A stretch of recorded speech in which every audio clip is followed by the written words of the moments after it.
Hello everyone. हामी चाहिँ अहिले डिभेन्चर्सको कुरा गर्दैछौँ र हामीले एकाउन्टिङमा चाहिँ सेयरको कुराहरू हामीले लगभग योभन्दा अघिल्लो क्लासहरूमा चाहिँ कभर गरिसकेका छौँ। अब हामी डिभेन्चर भनेको के हो त्यो कुराहरू बुझ्न जान्छौँ है त। ल अब डिभेन्चर भन्ने बित्तिकै हामीले डिभेन्चर भनेको चाहिँ एउटा यो चाहिँ लङ टर्म लोन हो भनेर बुझ्नुपर्छ है। Debenture is a long term loan है। डिभेन्चर भनेको चाहिँ लङ टर्म लोन हो जसमा चाहिँ अब एउटा कम्पनीले के गर्छ त भन्दा आफ्नो कम्पनी चलाउनको लागि अथवा आफ्नो कम्पनीको क्यापिटल बढाउनको लागि चाहिँ जेनरल पब्लिकहरूमा चाहिँ के इस्यु गर्छ त डिभेन्चरहरू चाहिँ इस्यु गर्छ। अब डिभेन्चर र सेयरको कुराहरू चाहिँ लगभग एउटै छ हैन। सेयरमा चाहिँ हामीले के भनेको थियौँ त भन्दा पब्लिकहरूलाई चाहिँ अब कति अमाउन्टमा चाहिँ सेयरहरू इस्यु गर्ने भन्ने कुराहरू थियो। अब डिभेन्चरमा पनि त्यही नै हुन्छ है। जस्तै अब हामीले इक्जाम्पलमा लिँदाखेरि चाहिँ एउटा राम भन्ने कम्पनी छ हैन। यो राम भन्ने कम्पनीले चाहिँ अब उसको बिजनेस चलाउनको लागि उसले के गर्छ त उसले चाहिँ आफ्नो बिजनेसबाट चाहिँ के गर्छ डिभेन्चरहरू चाहिँ इस्यु गर्छ है। डिभेन्चर भनेको चाहिँ एउटा लङ टर्म डेब्ट हो। अब जस्तै राम कम्पनीले डिभेन्चर इस्यु गर्यो जेनरल पब्लिकमा है। पब्लिकहरू माझमा चाहिँ उसले डिभेन्चर इस्यु गर्यो भने अब राम कम्पनीलाई चलाउनको लागि त पैसा चाहिन्छ हैन। त्यो पैसा चाहिँ कहाँबाट आउँछ त डिभेन्चरबाट आउँछ। र रामको लागि चाहिँ यो डिभेन्चर के हुन्छ त एउटा लङ टर्म लोन हुन्छ है। रामको लागि चाहिँ डिभेन्चर भनेको के हुन्छ त लोन हुन्छ। अब रामले डिभेन्चर चाहिँ जेनरल पब्लिकहरूबाट लिइसकेपछि पब्लिकहरूलाई उसले के गर्नुपर्छ त इन्ट्रेस्ट तिर्नुपर्छ हैन। लोन लिइसकेपछि हामीले जहिले पनि के गर्नुपर्छ त इन्ट्रेस्ट तिर्नुपर्छ। लोन भनेको अब ऋण भयो हैन। नेपालीमा हामीले लोनलाई ऋण भन्छौँ र ऋण लिइसकेपछि जहिले पनि ब्याज तिर्नुपर्छ भन्ने कुराहरू त हामीलाई थाहा नै छ हैन। अब कम्पनी चलाउनको लागि अथवा लार्ज स्केल अर्गनाइजेसन भनेको ठुलो ठुलो अर्गनाइजेसनहरू चलाउनको लागि चाहिँ क्यापिटलहरू चाहिँ बरो गर्ने है। लगानी गर्ने पैसालाई चाहिँ कोहीबाट चाहिँ सापटी माग्ने अथवा लोनहरू लिने प्रोसेसलाई चाहिँ हामीले के भन्छौँ डिभेन्चर भनेर भन्छौँ है।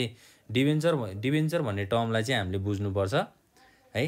अब डिभेन्चर होल्डर भनेको चाहिँ को हो त फेरि यहाँ जसलाई चाहिँ हामीले डिभेन्चर इस्यु गरेको छौँ त्यो चाहिँ के हुन्छ त डिभेन्चर होल्डर हुन्छ है। अब यहाँ जेनरल पब्लिक भनेको को हुने भए त डिभेन्चर होल्डर हुने भए। जस्तै अब इक्जाम्पलमै हामीले लिउँ न। जस्तै एउटा राम भन्ने कम्पनी छ। राम भन्ने कम्पनीमा चाहिँ तपाईँले ल अब 10 लाख रुपियाँ चाहिँ तपाईँले ऋण दिनुभयो है। राम कम्पनीलाई 10 लाख रुपियाँ ऋण दिनुभयो भने अब तपाईँलाई के भन्ने त डिभेन्चर होल्डर भनेर भन्ने है। डिभेन्चर भनेको के हो त लोन हो भनेर बुझ्नु पर्यो। डिभेन्चर होल्डर भनेर भनिन्छ जसले चाहिँ त्यो कम्पनीलाई लोन दिएको छ अथवा पैसाहरू चाहिँ सापटी दिएको छ उसलाई हामीले के भन्ने त डिभेन्चर होल्डर भनेर भन्ने। अब डिभेन्चरलाई चाहिँ हामीले के पनि भन्न सक्छौँ त debenture is a total capital of company है। कम्पनीको क्यापिटललाई चाहिँ हामीले के भन्दो रहेछौँ अथवा लगानी गर्ने पैसा क्यापिटललाई चाहिँ हामीले नेपालीमा पुँजी भनेर भन्छौँ हैन। डिभेन्चरलाई चाहिँ हामीले टोटल क्यापिटल भन्दो रहेछौँ है। र अब त्यो जसले चाहिँ अब हाम्रो कम्पनीको लागि चाहिँ पैसा दिन्छ अथवा पैसा उसले चाहिँ बरो गरिदिन्छ हैन। पैसा लगानी गरिदिन्छ भने त्यो मान्छेलाई चाहिँ हामीले डिभेन्चर होल्डर भन्ने हो। डिभेन्चर होल्डरलाई चाहिँ के पनि भनिन्छ त debenture holder is equal to creditors. Debenture होल्डरलाई चाहिँ क्रेडिटर्स भनेर पनि भनिदो रहेछ है। अब डिभेन्चरहरू चाहिँ कसरी दिइन्छ त जस्तै एउटा एग्रिमेन्ट हुन्छ। त्यो एग्रिमेन्टमा चाहिँ के हुन्छ त कति अमाउन्ट चाहिँ अब हामीले ऋण दिने हो अथवा डिभेन्चर लिने हो हैन। जस्तै हामीले राम कम्पनीको पोइन्ट अफ भ्यूबाट हेऱ्यौँ भने हामीले जेनरल पब्लिकमा सँग चाहिँ डिभेन्चर लियौँ हैन। अब त्यो डिभेन्चर लिँदाखेरि चाहिँ के हुन्छ त एउटा एग्रिमेन्ट हुन्छ। त्यो एग्रिमेन्टमा चाहिँ अब कति % इन्ट्रेस्टहरू लिने हैन। त्यसै गरी अब कम्पनीको प्रफिट लस भयो भने नाफा र घाटा सेयर गर्ने कि नगर्ने त्यस्तो एउटा एग्रिमेन्टहरू चाहिँ बनाएको हुन्छ है। डिभेन्चर भन्ने बित्तिकै हामीले के बुझ्नु पर्यो भन्दा लङ टर्म लोन हो भनेर बुझ्नु पर्यो है। डिभेन्चरलाई चाहिँ लङ टर्म लोन भनिन्छ भनेर बुझ्नु पर्यो। अब हामीले डिभेन्चर भनेको के हो भन्ने कुराहरू बुझिसकेपछि accounting entries for issue of debenture है। अब डिबेन्चर इस्यु गर्दाखेरि चाहिँ त्यसको एकाउन्टिङ कसरी गर्ने, त्यसको फाइनान्सियल स्टेटमेन्टहरूलाई एकाउन्टमा कसरी इन्ट्री गर्ने, त्यो कुराहरू चाहिँ हामीले बुझ्नु पर्यो है। डिबेन्चर भनेको के हो बुझियो त? बुझियो होला है। डिबेन्चर भनेको चाहिँ एउटा लङ टर्म लोन हो जसमा चाहिँ जस्तै एउटा बिजनेस सञ्चालन गर्नु पर्यो भने त्यो बिजनेसमा अब क्यापिटल चाहिन्छ हैन, बिजनेस सञ्चालन गर्नको लागि। त्यो क्यापिटल चाहिँ कसरी आउँछ त? डिबेन्चरको माध्यमबाट आउँछ। अब सेयर भनेको चाहिँ जेनरल पब्लिकलाई हाम्रो कम्पनीमा इन्भेस्ट गर हैन, त्यो अब इन्भेस्ट गरेपछि तैँले जति इन्भेस्ट गर्छस् त्यसको चाहिँ हामीले अब प्रफिटहरू दिने हैन, नाफा र घाटा भयो भने सेयर होल्डर्समा चाहिँ सेयर गर्ने थियो। अब यहाँ चाहिँ के हुन्छ त? डिबेन्चर भनेको चाहिँ एउटा कम्पनीले लोन लिन्छ, लोन लिए बापत अब जति पैसा उसले लोन लिएको छ त्यो आधारमा चाहिँ के तिर्छ त? उसले इन्ट्रेस्ट तिर्छ अथवा ब्याज तिर्छ। त्यो प्रोसेसलाई चाहिँ हामीले डिबेन्चर भनेर भन्छौँ। अब एकाउन्टिङ इन्ट्रिज बनाउँदाखेरि अथवा एकाउन्ट जर्नलहरू बनाउँदाखेरि चाहिँ हामीले डिबेन्चरको र सेयरको लगभग एउटै कुराहरू छ है, एउटै कन्सेप्टहरू छ। त्यो कन्सेप्टको कुराहरू पनि हामी यहाँ गर्छौँ। अब accounting entries for the issue of डिबेन्चरमा चाहिँ हाम्रो सेयरमा के थियो त? लम्प सम बेसिस थियो, त्यसै गरी इन्स्टलमेन्ट प्रोसेसहरू थियो हैन, त्यसै गरी issue of share for cash थियो, issue for share on other than cash थियो। अब हाम्रो डिबेन्चरमा पनि के हुन्छ त? जस्तै यसमा पनि के कन्डिसन हुन्छ भन्दा इस्यु अफ डिबेन्चर है, इस्यु अफ डिबेन्चर हुन्छ, एउटा फर क्यास हुन्छ, एउटा चाहिँ अर्को चाहिँ के हुन्छ त? अदर देन क्यास हुन्छ, र अर्को चाहिँ हाम्रो फाइनल्ली लास्टमा चाहिँ के हुन्छ त? कोल्याटरल सेक्युरिटी है। डिबेन्चरमा चाहिँ तीनटा कुरा हुँदो रहेछ, एउटा क्यासको लागि हुँदो रहेछ, एउटा चाहिँ अदर देन क्यास हुँदो रहेछ, र एउटा चाहिँ के हुँदो रहेछ त? कोल्याटरल सेक्युरिटी।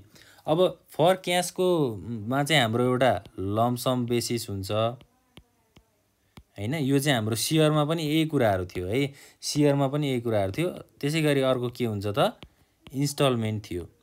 अब अदर देन क्यासमा चाहिँ एसेट्सको कुराहरू थियो, त्यसै गरी अर्को के थियो त? पर्चेज अफ बिजनेस है। अदर देन क्यासमा चाहिँ एसेट्स र बिजनेसको कुराहरू थियो। र अब कोल्याटरल सेक्युरिटी भनेको अब बिजनेसलाई कसरी रिस्कहरूबाट बचाउने हैन, त्यो कुराहरू चाहिँ हाम्रो कोल्याटरल सेक्युरिटीमा आउँछ। अब हामीले यहाँ कुरा गर्ने भनेको चाहिँ फर क्यासको कुराहरू गर्छौँ। आजको क्लासमा चाहिँ हामीले फर क्यासको कुराहरू गर्छौँ, र फर क्यासमा चाहिँ हामीले एउटा लम्पसम बेसिसको इक्जाम्पल गर्छौँ। लम्पसम बेसिस है, लम्पसम बेसिसमा चाहिँ के हुँदो रहेछ त? अब एउटा इक्जाम्पल छ, एउटा क्वेसन छ, त्यो क्वेसनबाट चाहिँ हामीले यो कुराहरूलाई बुझ्छौँ है त। ल जस्तै for example XYZ company issued 100 है, XYZ company issued 100 5% debentures of ₹100,000 each है। के भनेको छ त यहाँ? हामीलाई चाहिँ अब जर्नल इन्ट्रिज बना भनेको छ हैन। अब 100वटा चाहिँ डिबेन्चर इस्यु भयो, 5% डिबेन्चर अफ ₹1000 इच भनेको यसलाई चाहिँ हामीले के गर्ने त? अब जसरी हामीले सेयर गर्दाखेरि जर्नल इन्ट्रिज बनाउँथ्यौँ त्यसरी नै हामीले चाहिँ अब डिबेन्चर बनाउँदाखेरि जर्नल इन्ट्रिज बनाउने। अब क्वेसन चाहिँ हाम्रो यो भयो। अब रिक्वायरमेन्टमा के सोध्न सक्छ त? रिक्वायरमेन्ट्समा चाहिँ हाम्रो एउटा हुन्छ इस्यु एट पार, अर्को हुन्छ के त? इस्यु एट प्रिमियम, र अर्को के हुन्छ त लास्टमा? Issue at discount. यो तीनटा कुराहरू चाहिँ हाम्रो डिबेन्चर इस्यु गर्दाखेरि हुने प्रोसेसको है, तीनटा कन्डिसनको कुराहरू छ। अब हामीले यसलाई जर्नलमा कसरी इन्ट्री गर्ने त है? जर्नलमा कसरी इन्ट्री गर्ने कुराहरू पनि हामी हेर्छौँ। अब 100 रुपैयाँको चाहिँ हामीले डिबेन्चर इस्यु गरेको छ XYZ कम्पनीले हैन। एउटा डिबेन्चरको चाहिँ एउटाको चाहिँ कतिको दरले त? 1000 रुपैयाँको दरले। भनेपछि अब फर्स्टमा के हुन्छ त? जर्नल इन्ट्रिज बनाउँदाखेरि जस्तै अब यसको कोलमको कुराहरू चाहिँ गरिहाल्यौँ। पार्टिकुलर्स, लेजर फोलियो नम्बर हुन्छ, डेबिट अमाउन्ट र क्रेडिट अमाउन्ट र यहाँ के भन्ने भयो जर्नल इन्ट्रिज अफ XYZ कम्पनी है XYZ कम्पनीको चाहिँ हामीले के गरेको हो जर्नल बनाएको हो भनेपछि अब फर्स्टमा त बैंक अकाउन्ट डेबिट नै हुने भयो हैन बैंक अकाउन्ट डेबिट कति हुन्छ त 100 इन्टु 1000 100 इन्टु 1000 किन गरियो फर्स्टमा हामीले डिबेन्चर इस्यु गरिसकेपछि अब के हुन्छ पैसा रिसिभ हुन्छ नि पैसा रिसिभ हुनु भनेको के हो त बैंकको खातामा जानु हो भनेको बैंकको खातामा जानु भनेको बैंक अकाउन्टलाई हामीले डेबिट गर्छौं टु 5% डिबेन्चर है 5% डिबेन्चर चाहिँ के भयो त इस्यु भयो बिङ इस्यु अफ डिबेन्चर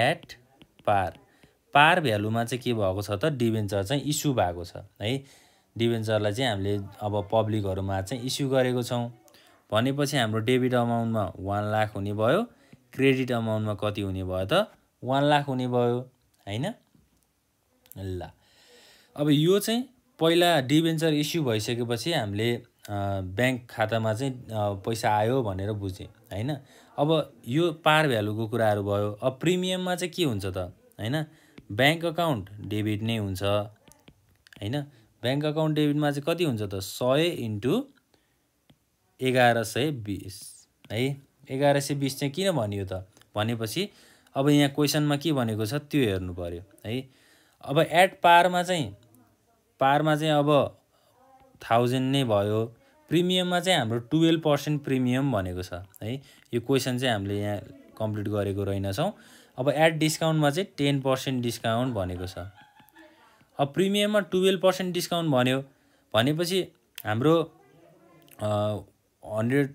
1000 को 12% भनेको कति हुन्छ त 120 हुन्छ हैन 1000 को 12% भनेको 120 प्रिमियम भयो त्यसैगरी अब 1000 को 10% भनेको कति हुन्छ त 100 रुपैयाँ हुन्छ 100 रुपैयाँ चाहिँ के भयो त डिस्काउन्ट भयो भनेपछि अब हामीले के गर्नु पर्यो 1120 भनेको के भयो त 1000 प्लस 120 भनेको कति हुन्छ 1120 हुन्छ यो चाहिँ हाम्रो प्रिमियम अमाउन्ट भयो हैन bank account debit to 5% debenture 5% debenture चाहिँ के भएको थियो इस्यु भएको थियो 100 इन्टु 1000 ल यसरी चाहिँ हामीले गर्छौं त्यसैगरी 2 के हुन्छ त अब यहाँ शेयर प्रिमियम अकाउन्टमा चाहिँ कति भयो त 100 इन्टु 120 है अब यहाँ टोटल अमाउन्ट कति आउने भयो 1,12,000 आउने भयो त्यसैगरी 5% डिबेन्चर भनेको यो 1 लाख नै हुने भयो र शेयर प्रिमियम अमाउन्ट चाहिँ अब कति हुने भयो त 12,000 हुने भयो है यो चाहिँ प्रिमियमको कुराहरु जस्तै पार भ्यालु भन्दा धेरै अमाउन्टमा चाहिँ डिबेन्चरहरु इस्यु भएको छ भने त्यो केसमा के हुन्छ त प्रिमियम हुन्छ अब प्रिमियममा यहाँ कति अमाउन्ट आयो 120 रुपैयाँ चाहिँ प्रिमियम अमाउन्ट रहेछ भनेर बुझ्नु पर्यो है त ल अब पारको कुराहरु पनि भयो प्रिमियमको कुराहरु पनि भयो अब हामीले लास्टमा के कुरा डिस्कस गर्छौं त डिस्काउन्टको चाहिँ कुराहरु गर्छौं जस्तै डिस्काउन्टको कुरा गर्दाखेरि पनि अब बैंक अकाउन्ट त जहिले पनि डेबिट नै हुने भयो हैन 100 इन्टु अब हाम्रो के छ त यहाँ 1000 रुपैयाँमा चाहिँ 10% डिस्काउन्ट भनेको 100 रुपैयाँ भयो हैन अब 1000 बाट 100 रुपैयाँ के गर्नु पर्यो त घटाउनु पर्यो प्रिमियम भनेको चाहिँ 120 जोडेको थियौ हामीले डिस्काउन्ट भनेको चाहिँ घटाउने है 1000 बाट 100 रुपैयाँ घटाउँदा कति बाँकी रहन्छ त 900 रुपैयाँ बाँकी रहन्छ यसलाई हामीले 100 इन्टु 900 गर्दाखेरि कति हुने भयो 90,000 हुने भयो यो डेबिटमा हुन्छ र डिस्काउन्टलाई हामीले जहिले पनि के गर्छौं त डेबिट साइडमा इन्ट्री गर्छौं हैन प्रिमियमलाई चाहिँ हामीले क्रेडिट साइडमा इन्ट्री गर्यौं डिस्काउन्टलाई चाहिँ के गर्छौं त डेबिट साइडमा इन्ट्री गर्छौं र डिस्काउन्ट अमाउन्ट अब के हुन्छ त discount on issue of debenture issue गर्दाखेरि पाएको डिस्काउन्ट भनेर भनियो है अब डिस्काउन्ट कति पाएको छ त 100 इन्टु 100 है 100 रुपैयाँ चाहिँ डिस्काउन्ट पाएको हो नि त त्यही भएर हामीले 100 इन्टु 100 गर्यौं र यहाँ कति हुने भयो त अब 10,000 हुने भयो 10,000 चाहिँ डेबिट साइडमा हामीले इन्ट्री गऱ्यौँ। अब फाइनल्ली के हुन्छ त 5% डिबेन्चर है 5% डिबेन्चर चाहिँ फाइनल्ली हामीले क्रेडिट गर्छौँ 100 × 1000 र यहाँ हामीले क्रेडिट साइडमा अब टोटल अमाउन्ट कति लेख्नु पर्यो त 1 लाख लेख्नु पर्यो हैन र न्यारेसनमा के लेख्ने त being issue of debenture at डिस्काउन्टमा चाहिँ डिबेन्चर इस्यु भएको छ भनेर चाहिँ हामीले बुझ्नु पर्यो। ल अब फेरि एकचोटि हामी रिकल गरौँ है, यो कुरा चाहिँ ध्यान दिएर बुझ्नुपर्छ। इक्जाममा पनि हामीलाई यस्तो खालको क्वेसन चाहिँ सोधिरहेको हुन्छ। अब कन्फ्युजनहरू छ भने एकचोटि फेरि ध्यान दिएर हेरौँ है त। ल अब सुरुमा त हामीले डिबेन्चर भनेको के हो त्यो हेरौँ हैन। डिबेन्चरमा चाहिँ 3टा कन्डिसन हुँदो रहेछ भनेर बुझ्यौँ हामीले। एउटा भनेको फर क्यास, एउटा भनेको अदर देन क्यास र लास्टमा चाहिँ कोल्याटरल सेक्युरिटी।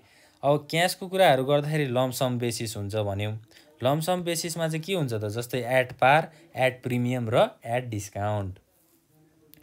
अब यो इक्जाम्पलमा के भनेको रहेछ त यहाँ XYZ कम्पनीले चाहिँ 100 वटा चाहिँ के गर्यो त डिबेन्चर इस्यु गर्यो हैन अफ ₹1000 इच है 100 वटा डिबेन्चर चाहिँ इस्यु गरेको रहेछ र एउटा डिबेन्चरको भ्यालु चाहिँ कति रहेछ त ₹1000 रहेछ है।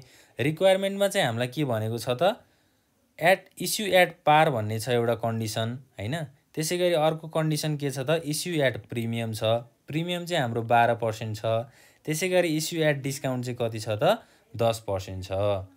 अब हामीले जर्नल इन्ट्रिज बनाउँदाखेरि ब्याङ्क अकाउन्टलाई डेबिटमा राख्यौँ। किन राख्यौँ त डिबेन्चर इस्यु गरिसकेपछि के हुन्छ पैसा रिसिभ हुन्छ हैन। पैसा रिसिभ भइसकेपछि हामीले त्यसलाई के गर्नु पर्यो ब्याङ्क अकाउन्टमा राख्नु पर्यो। त्यही भएर ब्याङ्क अकाउन्ट डेबिट भयो। यो चाहिँ पारको कुराहरू गर्दाखेरि चाहिँ हाम्रो ₹1000 नै इस्यु भएको भएर हामीले यो ₹1000 राख्यौँ है। यसमा प्रिमियम डिस्काउन्टको कुराहरू आएको छ त छैन भनेपछि यो पारको कन्सेप्ट भयो। त्यसैगरी अर्को के भयो त प्रिमियमको कुराहरू भयो। अब प्रिमियममा के भनेको छ त 12% प्रिमियम जोड भनेर भनेको छ। ₹1000 मा हामीले 12% निकाल्दाखेरि ₹120 आयो। 1000 + 120 भनेको कति भयो त ₹1120 भयो। भनेपछि 100 वटा डिबेन्चर 1120 को दरले गर्दाखेरि कति हुने भयो त 1,12,000 हुने भयो हैन। 5% डिबेन्चर भन्यो। यसमा चाहिँ अब 100 वटा डिबेन्चर ₹100,000 मा नै बिक्यो र यो ₹1,00,000 भयो र सेयर प्रिमियम अकाउन्ट ₹120 थियो।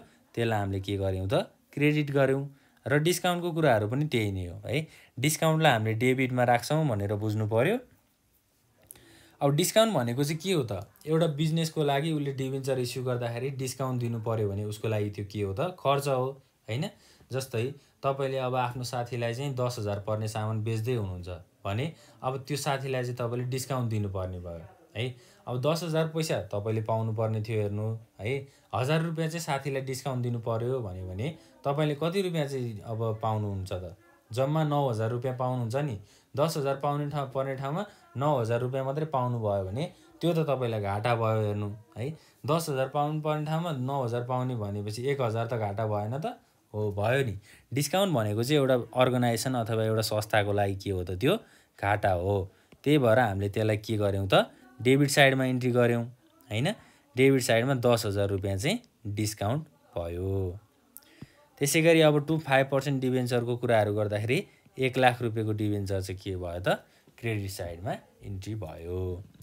यो चाहिँ हाम्रो अब जस्तो हामीले सेयरमा गरेको थियौँ त्यस्तै चाहिँ हामीले डिबेन्चरमा गर्छौँ। सेयरमा पनि पार भ्यालुको कुराहरू थियो, प्रिमियम भ्यालुको कुराहरू थियो र डिस्काउन्ट भ्यालुको कुराहरू थियो र हाम्रो अहिले अब डिबेन्चरमा पनि यही कन्सेप्टहरू चाहिँ युज भइरहेको छ है।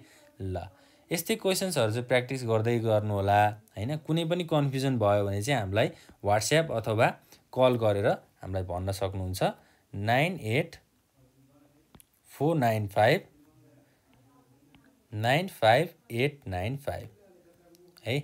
यो नम्बरमा चाहिँ के गर्ने त हामीलाई मेसेज गर्ने अथवा WhatsAppमा कल गर्ने। अब कुनै पनि क्वेसन्सहरूको सोलुसन्स आएन भने चाहिँ हामीले यो हजुरहरूलाई चाहिँ फिडब्याकहरू दिनेछौँ, सजेसन्सहरू दिनेछौँ र गाइडलाइन्सहरू चाहिँ दिनेछौँ।